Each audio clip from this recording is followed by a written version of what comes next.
So iPhones have had a solid reputation for their CPU performance for ages. Apple got so cocky about it that they even started poking fun at Snapdragon chips during their events. While Android phones have made substantial strides in graphics performance in recent years, when it comes to CPU performance, Apple has remained at the top of the game. However, the status quo is now undergoing a transformation with the Galaxy S24 Ultra and the Snapdragon 8 Gen 3. Just a couple of days ago, Qualcomm dropped this new chip that's loaded with generative AI features and some serious performance upgrades. I even made a video about it. If you're interested, you can check out the link down below. And today, Qualcomm has revealed the official benchmark scores of the 8 Gen 3, and let me tell you, the numbers blew me away. As you can see on Geekbench 6, it scores 7,500 points in multi-core, almost 270 more than the iPhone 15 Pro Max, which has the A17 Pro chip. It's the first time in more than a decade that a Snapdragon chip has better multi-core scores on Geekbench than Apple's A-series chip, which is huge. And remember, Geekbench isn't exactly optimized for Android, but the 8 Gen 3 still managed to beat Apple's best in multi-core performance.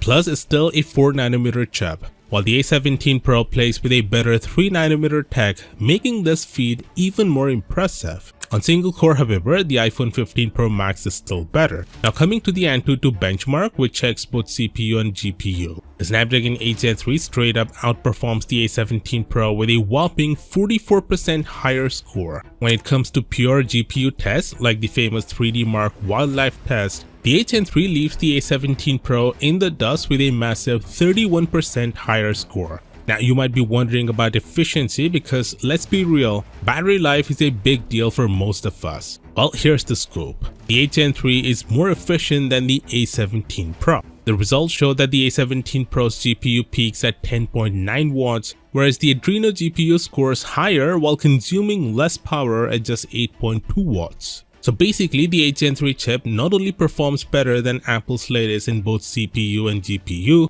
but it does that while consuming less power. That means the battery life on the Galaxy S24 Ultra is likely to outlast the iPhone 15 Pro Max. Samsung is also using an overclocked version of the 8 Gen 3, so the performance gap between the S24 Ultra and the 15 Pro Max is gonna be even wider. Now you might be wondering, why do we even need all this power? I mean, phones are already blazing fast, right?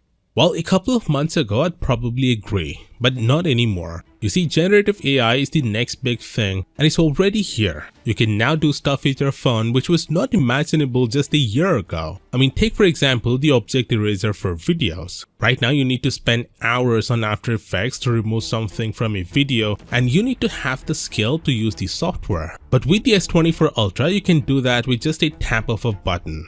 But you see, generative AI needs a lot of processing power and memory, and this is where all these huge gains will come into play, so that you don't end up staring at your screen for ages for AI to do its processing. With that said, you can find some of these generative AI features we're getting on the S24 Ultra here, and I'll see you there.